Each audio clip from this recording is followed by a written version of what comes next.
Tenggarong, yang dikenal dengan julukan Kota Raja, baru saja merayakan ulang tahunnya yang ke-242 pada 28 September 2024. Di balik perayaan ini, tersimpan sejarah panjang dan menarik mengenai perjalanan kota yang kini menjadi pusat pemerintahan Kabupaten Kutai Kartanegara. Dalam acara ziarah makam raja yang digelar, Camat Tenggarong Sukono menjelaskan asal-usul berdirinya kota ini. Ia menyoroti bagaimana pusat pemerintahan mengalami 2 kali perpindahan selama 7 abad eksistensi Kerajaan Kutai Kartanegara ing Martadipura. Perpindahan pertama, tahun 1734 Masehi pada masa pemerintahan Sultan Aji Muhammad Idris, 17321-739 M. Pusat pemerintahan berpindah dari Kutai Lama ke Pamarangan yang sekarang masuk dalam wilayah administrasi Kecamatan Loakulu.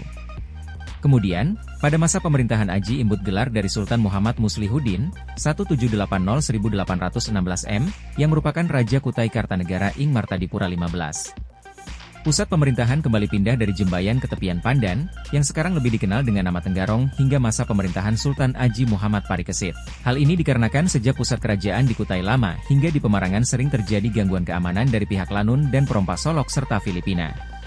Karena adanya peristiwa yang dianggap membahayakan dan mencemaskan kehidupan rakyatnya, maka Pemarangan sebagai pusat kerajaan dianggap tidak bertuah lagi. Samarinda seberang sebagai pintu gerbang dan benteng utama kerajaan Kutai Kartanegara merasa khawatir akan keselamatan dan keamanan kerajaan, jelasnya.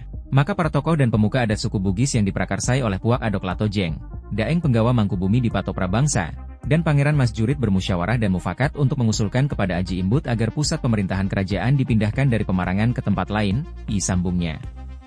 Dengan adanya pertimbangan tersebut, tidak lama kemudian Aji Imbut beserta abdi kerajaannya berangkat menyusuri Sungai Mahakam, bertujuan mencari rantau atau tempat yang dapat dijadikan pusat pemerintahan kerajaan yang aman dan sejahtera.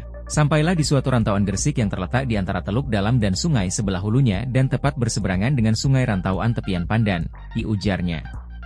Kurang lebih 40 hari, Aji Imbut dan kelompok abdi kerajaannya bermalam di Gresik untuk mencari nyahu atau petunjuk yang baik.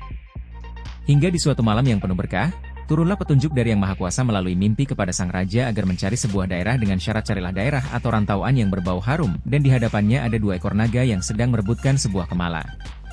Pada keesokan harinya, Aji Imbut menyampaikan mimpi itu kepada para pengikutnya untuk menafsirkan arti dan makna dari mimpinya semalam. Tidak jauh, di seberang tempat mereka bermalam ditemukan suatu rantauan yang terdapat hamparan gunung berbatu yang menjulang ke barat dan ke arah selatan, adanya dataran luas diselingi oleh pohon-pohon pandan yang sedang berbunga. Jadi, di tengah dataran yang luas itu mengalirlah sebuah anak sungai yang berkelok-kelok dan bermuara ke Sungai Mahakam dan tepat di hadapannya terdapat sebuah pulau yang membagi 2 Sungai Mahakam. Itu turnya. Tepian Pandan yang asal namanya oleh masyarakat Melayu yang mendiami daerah rantauan ini yang menyebut mereka suku Lampong dan Kedang, dengan kepala sukunya bergelar Sri Mangkujagat, Sri Setia Demong, Demang, dan Jaya. Aji Imbut dan kerabat kerajaan beserta kepala suku Lampong dan Kedang akhirnya melakukan musyawarah untuk menyimpulkan makna mimpinya semalam.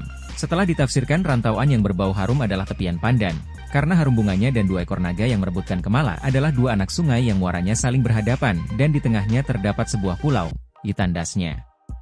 Di tempat inilah nantinya kerajaan Kutai Kartanegara akan mencapai puncak kejayaannya dengan segala kemakmuran rakyatnya. Sukono melanjutkan, tepian Pandan asal namanya yakni Tangga Aron yang merupakan sebuah pondok suku Lampong bernama Aron. Tangganya masuk ke sungai sehingga oleh Aji Imbut dikatakannya Tangga Aron. Oleh pengikut raja yang berasal dari orang-orang Bugis mengatakannya Tangga Arong, sehingga akhirnya menjadi disebut Tenggarong. Seiring bertambahnya usia, Tenggarong tidak hanya menjadi saksi bisu sejarah yang kaya, tetapi juga terus bertransformasi menjadi kota modern yang menjaga warisan budaya dan tradisi. Dengan mengenang perjalanan sejarahnya, masyarakat Tenggarong diharapkan dapat lebih menghargai akar budaya dan tradisi yang membentuk identitas mereka saat ini. Download Tribun X sekarang, menghadirkan lokal menjadi Indonesia.